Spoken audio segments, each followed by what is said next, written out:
Hi అండి, నమస్తే. Savitri cooks స్వాగతం. నేను ఈరోజు మీకు చూపిస్తున్న వంట పుదీనా రైస్. ఎప్పటిలాగే ప్రతిరోజు కూడా అన్నం వండుకొని కూరలు చేసుకుంటే బోర్ కొట్టేస్తుంది. ఇంట్లో వాళ్ళకే కాదు, మనకైనా అంతే.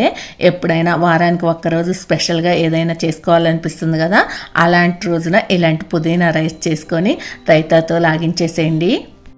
ఆల్రెడీ టమాటా ఎగ్ ఫ్రైడ్ రైస్ చేసి వీడియో పోస్ట్ చేసాము. ఎవరైనా చూడకపోతే ఒకసారి చూడండి, చాలా బాగుంటుంది అది కూడా. ఇంక ఇప్పుడు నేను ఎలా చేస్తానో చేసి చూపిస్తాను, మీరు కూడా చూసి తప్పకుండా ట్రై చేయండి. ఇంక ఇక్కడ నేను ఒక పెద్ద కట్ట పుదీనా తీసుకున్నాను. ఈ పుదీనాని శుభ్రంగా కట్ చేసేసుకొని కడిగేసుకోవాలి.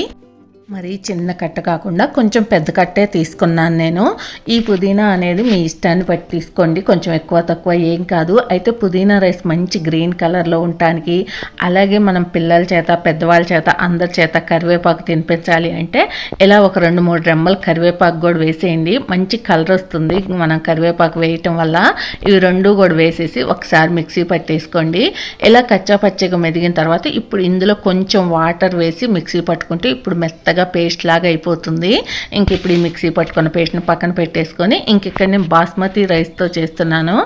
ఈ రైస్ని ఒకసారి కడిగేసి ఒక అర్ధగంట పాటు నానబెట్టి ఉంచండి. ఇలా ఒక అర్ధగంట నానిన తర్వాత ఇంక ఇక్కడ రైస్ కుక్కర్ గిన్నెలో వేసేస్తున్నాను. ఈ రైస్ నేను రైస్ కుక్కర్లో వండుతాను.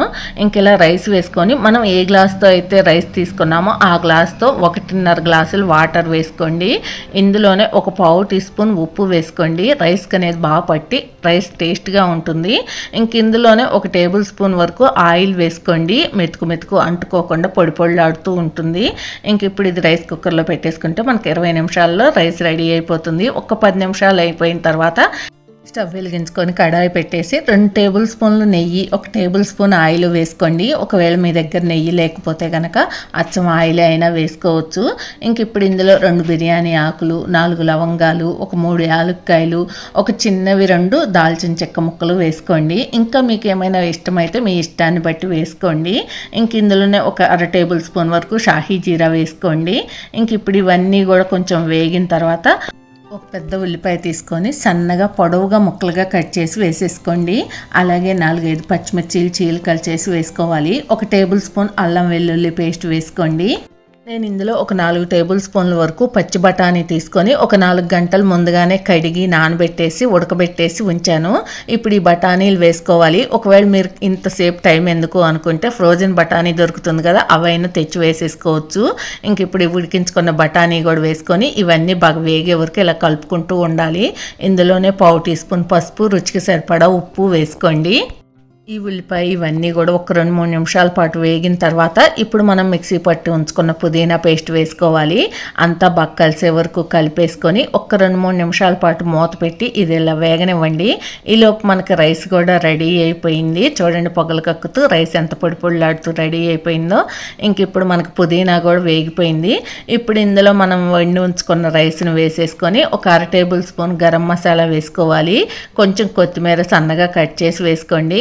అంతా బాగా కలిసే వరకు కలుపుకొని ఒక్కసారి ఉప్పు చూసుకోండి, ఏమైనా తక్కువైతే వేసుకోండి.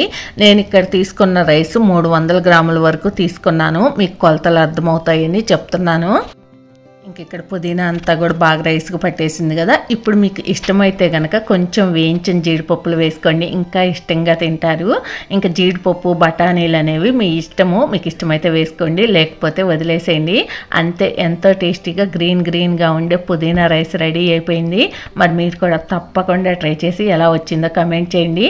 మీకు ఈ వీడియో నచ్చితే ప్లీజ్ లైక్ చేయండి, షేర్ చేయండి, సబ్స్క్రైబ్ చేయండి. Thank you for watching. Bye bye.